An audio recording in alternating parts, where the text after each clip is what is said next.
Bismillahirrahmanirrahim. Assalamualaikum warahmatullahi wabarakatuh. Alhamdulillahirrabbilalamin. Allahumma salli ala Sayyidina Muhammadin wa ala alihi wa sahbihi ajmain, amma ba'du. Para pemirsa dimanapun berada, mudah-mudahan dalam keadaan sehat walafiat dan juga dalam keadaan sangat diridhoi oleh Allah Subhanahu wa taala. Al-Fakir mengucapkan terima kasih kepada para pemirsa, para YouTube yang senang buka YouTube dan mengikuti channel saya Zainul Cece. Mudah-mudahan kebaikan antum-antum semua yang sudah nge-like, yang sudah nge-subscribe dibalas oleh Allah Subhanahu wa taala dan juga dilancarkan rezekinya, dimudahkan dalam mencari rezeki dan juga dijadikan anak-anak yang soleh-soleh. Amin ya Allah ya rabbal alamin. Pada kali ini kita akan mereaction atau melihat, mendengar siaran dari Buya Yahya, ulama yang sangat lurus, sangat benar dan juga mudah dipahami dan mudah didengar kata-katanya. Mari kita simak tentang judul hukum kurban ya. Hukum kurban menurut beberapa para ulama atau menurut para ulama dan menurut imam madhab, apakah hukumnya menjadi sunnah atau wajib? Mari kita simak apa yang Buya Yahya sampaikan dan mudah-mudahan bermanfaat bagi saya dan juga bagi para pemirsa.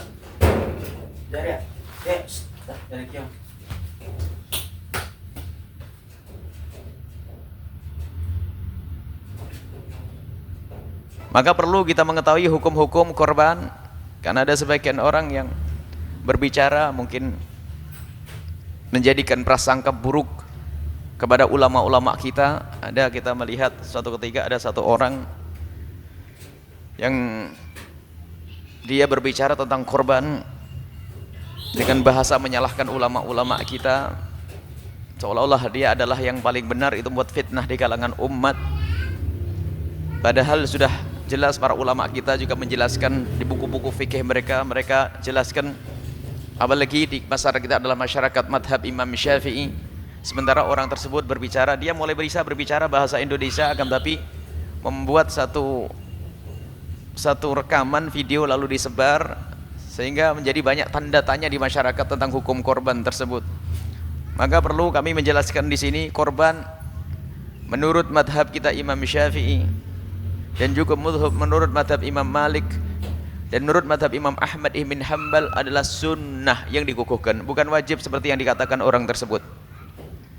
Menurut madhab Imam Syafi'i, Imam Ahmad ibn Hanbal, madhab Hanbali, madhab Syafi'i, madhab Maliki, hukum menyembelih korban adalah sunnah yang sangat dikukuhkan.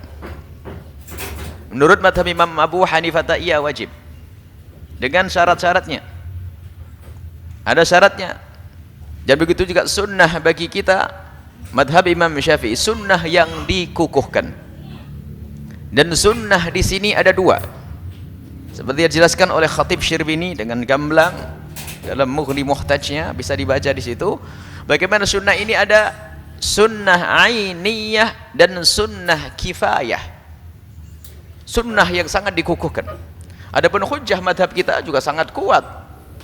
Semuanya punya hujah. Kita tidak perlu ribut dengan madhab, tidak usah mencaci dan mengolok madhab Imam Abu Hanifah radhiyallahu taala anhu. Beliau juga berhujah, kenapa kok harus korban wajib? Misalnya mereka menemukan Al-Quran wanhar dalam Al-Quran, fasholli li rabbika wanhar, wanhar adalah perintah, kalau perintah adalah wajib. Kemudian juga ada satu riwayat dari Nabi SAW, man kana lahu sa'ah wa lam yudhi fala yakrubanna musallana. Barang siapa yang punya kemampuan lalu tidak berkorban, tidak boleh mendekati musola kami. Itu kan menurut madhab Imam Abu Hanifah, sehingga mereka mengatakan wajib. Dan madhab Imam Syafi'i radhiyallahu ta'ala anhu lebih banyak lagi hujjahnya ya? Maka ketahuilah bahwasanya ini adalah khilaf di antara para ulama, tidak perlu kita saling mengolok. Akan tapi di masyarakat Indonesia yang adalah yang kebanyakan madhab Imam Syafi'i, maka hukum korban adalah sunnah yang sangat dikukuhkan.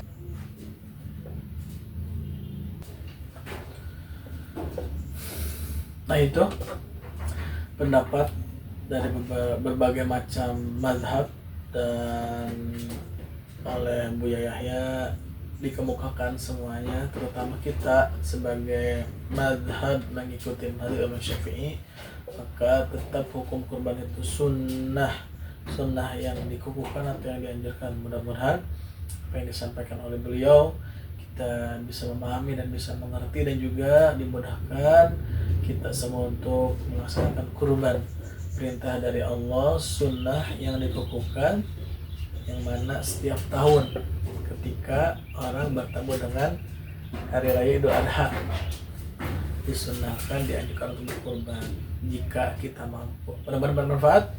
Dari fakir hanya bisa menyampaikan terima kasih, dan semoga kita senantiasa dilindungi oleh Allah dalam kebaikan, dalam kebenaran, dan dijauhkan dari berbagai macam musibah dan dosa. Mudah-mudahan bermanfaat. Wabillahi taufiq wal hidayah wa ridha wal inayah. Assalamualaikum warahmatullahi wabarakatuh.